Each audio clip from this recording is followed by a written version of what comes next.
Hello everyone, this is a one booster unboxing of Heroclix X-Men the animated series, the Dark Phoenix Saga. But before we do the unboxing, let me just give you a quick background of this particular booster. Um, in my other video, I asked the question whether there is still X-Men boosters here in the Philippines. And we found out that there is a couple more bricks in one of the local gaming store here in the country. The reason being there was no tournament conducted in that particular LGS for this particular Heroclix set. As such, we had a sealed one booster 200 point tournament yesterday. So there were 4 players. So each of us got a booster, and we also separated one booster that served as our draft for the pricing. For the booster that I got, I was able to pull Nimrod. I was able to pull Sentinel, Super Rare, Sabertooth, Bolivar Trask, and the Rogue. So for my 200 point team, I decided not to use Nimrod for 175 points, but instead went to use 3 figures. First one being the Super Rare Colossus. So this is the card for Colossus. Mutant Messiah. At the beginning of the game, for all characters with this trait, choose a friendly character with the Acolytes or Brotherhood of Mutant or X-Men keyword. That character can use Mastermind, but only to choose target or characters with this trait. And then defend the defenseless. Defend invincible. During an attack, adjacent friendly characters that replace their defense value with Colossus can use invulnerability. Here is the dial of Colossus. So good value, especially on the first dial, first click. So I was able to use him and pair him up with Sabertooth. So Sabertooth has the Brotherhood of Mutants keyword, which would mean that I was able to use the Mutant Messiah trait of Colossus. So aside from that, the Ambush Predator, special movement power of Sabertooth, which is Charge, Flurry, Stealth, was the main reason why I chose this particular figure. So he is a beast for sealed play at 75 points with 12 attack, Blade's Claw, 18 defense senses, and 3 damage value. Okay, and 10 movement with a special movement trait versus skill.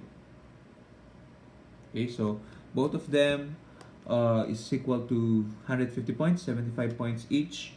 So to complete my 200 points, I used Bolivar Trask. So I did not really use him for any of his trait and special damage power, but just to fill up the 200 points. So you can see here, he has sidestep, willpower for 35 points. So my main strategy was to move everyone adjacent to Colossus. That way, they were sharing his defense value of 18, and at the same time for Sabertooth, if ever Sabertooth gets hit, then it will just be Mastermind to Colossus. And Bolivar Trask also is adjacent so that he gets 18 and invulnerability.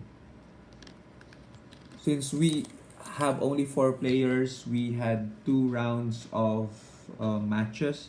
The first match, I was able to win quite easily against Cyclops Sentinel, Cyclops, and Cable. For the reason that my opponents missed almost all of his attack roll. So he had first attack, but he missed all of them. So when Sabertooth and Colossus retaliated with their charge and charge flurry, then that spelled the end for his team. For the second round, I was up against Onslaught. I think Onslaught, Guard Command, Toad, and Friends of Humanity. I was able to hit Onslaught one time, but unfortunately, he just phased out the next turn, and then the Guard Command was able to use support on Onslaught. So that was very unfortunate. So what I did was I tried to target Toad and was able to kill Toad, but unfortunately, Onslaught with his free mind control for every turn proved to be disastrous since he was mind controlling my Colossus and using him to attack my Sabertooth. So my Sabertooth died and then time expired.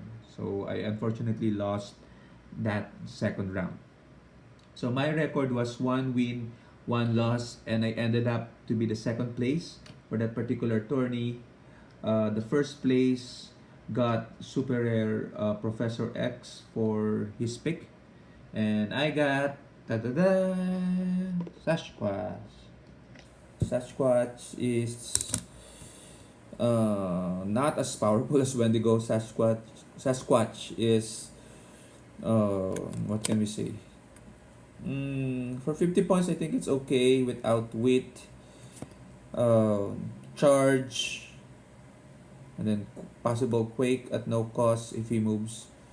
5 place a Sasquatch within 5 squares in line of fire, so it's good for 50 points. Okay, there are better options, but yeah, I'm happy that I got this Colossal. Any Colossal is still a Colossal. Nice call. So anyway, then after the tournament, there were still 5 more boosters remaining from that particular brick. So the first per rule, those who participated in the tournament have first dibs on whether they want to buy boosters, the remaining boosters. So what I did is I bought one more booster. So this particular booster is quite promising because based on the collation of the ones used in the tournament, there were one more super rare that came out, which is super rare Archangel. So and then the prize booster contained the super rare Professor X. So we don't expect any more super rare small figures, but we do have chances for a super rare Colossal, and we also have a chance for a prime danger room, a prime standard figure, or even a prime Colossal. So and just getting the feel of this booster, this is quite heavy, and there are some bulges here, some bulges here also. Okay, a little bulge here. So this is quite heavy. So this would only mean, based on my experience, this can possibly be Krakoa, or this can be, better yet, Phoenix or Dark Phoenix. So of course, among the three, I would like to hope that this is a Dark Phoenix because although I already have a Dark Phoenix, I want to have another one. Usually, I would need two. One will be used for the Chase Jean Grace trait to transform into a Phoenix, and the other one will be used separately as a main figure for Colossal Retaliation. So I hope we do well. So without further ado, let's unbox the booster.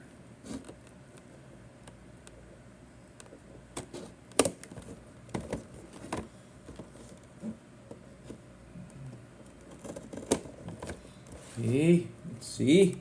Come on. We want Dark Phoenix. And we got 1, 2, 3. Yes! We got Dark Phoenix. Okay, so we're definitely very happy with our pool. Let's see what else do we have. We have, actually it doesn't matter what else we have, it's Dark Phoenix. So we have scanner. Let's put them there. We have client stock brother, common. We have